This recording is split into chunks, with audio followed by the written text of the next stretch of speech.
ब्रेकनंतर माझ्या कट्ट्यावर आपल्या सगळ्यांचं पुन्हा एकदा स्वागत.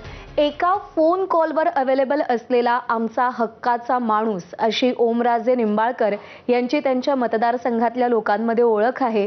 त्यांचं लोकांसोबतचं हे नातं कसं आहे त्या संदर्भात आपण त्यांच्याशी संवाद साधतोय. गप्पांना पुन्हा सुरुवात करूया. खरं तर खासदार आहात, असंख्य कार्यकर्ते तुमचे आहेत ज्यांनी तुम्हाला फोन केला की इथं अशी परिस्थिती निर्माण झाली आहे. कदाचित त्या कार्यकर्त्यांनी जाऊन पण तिकडे वाचवलं असतं, पण मीच जाणं गरजेचं आहे हा विचार कधी कसा मनात आला की आपण गेलंच पाहिजे तिकडे? मी आमच्याकडं पूर्वी मांजरा नदीला ह्याच्या पूर्वी असे 1-2 वेळेस पूर परिस्थिती निर्माण झाली आणि त्यावेळेस हेलिकॉप्टरनं रेस्क्यू केलं होतं. त्यामुळे ती सिच्युएशन मी जवळून बघितली होती की माणसा जीवाच्या आकंतानं अडकलेल्या असल्याच्या नंतर त्यांना रेस्क्यू करणं किती महत्त्वाचं असते. आणि त्या दिवशीची गंमत अशी झाली, तुम्हाला सांगतो. पहाटे 3:30ला मला जाग आली आणि माझा फोन सारखा मला एवढे फोन काय यायला लागले, तेवढे फोन काय यायला लागलेत. मग फोन काय यायला लागले, मी फोन उचलला तर पहिला फोन होता रणजित पाटलांचा, आमचे परंडा तालुक्याचे ज्ञानेश्वर पाटलांचे चिरंजीव जिल्हा प्रमुख आहे. म्हणलं काय झालंय दादा? म्हणला इतका पाऊस पडलाय आणि लोक पुराच्या पाण्यात अडकलेत आणि त्या लोकांचे फोन यायला लागलेत. त्याचा फोन ठेवतोय नाही ठेवतोय तोच त्या लाखी गावातल्या जिचे आई वडील आणि कुटुंबातली 6 लोक एका छतावर अडकले होते, त्यांचा फोन, त्याच्या मुलीचा फोन आला की दादा काही करा, आमच्या आई वडिलांना वाचवा. त्याच्यानंतर त्यांच्या मुलाचा फोन आला आणि मग असं जेव्हा फोन यायला चालू झाले तेव्हा मला अस्वस्थ झालं. मी पहिल्यांदा जिल्हाधिकाऱ्यांना फोन लावला. आमच्या जिल्हाधिकाऱ्यांना विचारलं, साहेब अशी सिच्युएशन आहे, आपण काय करायला लागलो? ती म्हणले की आपल्या जिल्हा आपत्ती व्यवस्थापनाची टीम चालली आहे. परत त्यांचा थोड्या वेळानं फोन आला की दादा सगळेच रस्ते ब्लॉक आहेत, ती टीम पण पोचू शकत नाही. मग काय केलंय, मी मिलिटरीला एअर रेस्क्यूसाठी रिक्विजिशन पाठवले.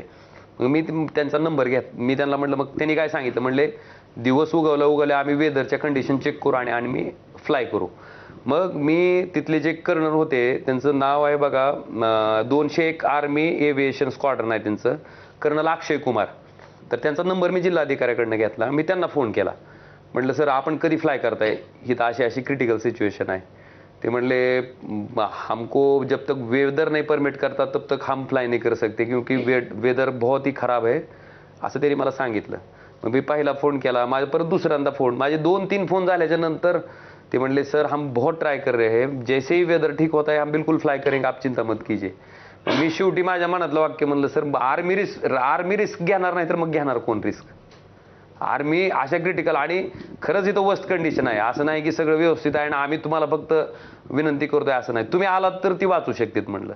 त्या माणसाचं खरं म्हणजे तशा प्रतिकूल हवामान परिस्थितीमध्ये त्या माणसानं ते हेलिकॉप्टर फ्लाय करणं. त्यांचे कर्नल अक्षय कुमार होते जे की कमांडिंग ऑफिसर होते आणि त्याचे पायलट होते लेफ्टनंट कर्नल करण बरार आणि मेजर देवरा. ह्या तिघांनी तसल्या क्रिटिकल कंडिशनमध्ये फ्लाय केलं आणि तुम्हाला सांगतो 27 लोकांना त्यांनी रेस्क्यू केलं. मला वाटते ह्याच्यापेक्षा पुण्याचं काम कुठलं असू शकत नाही.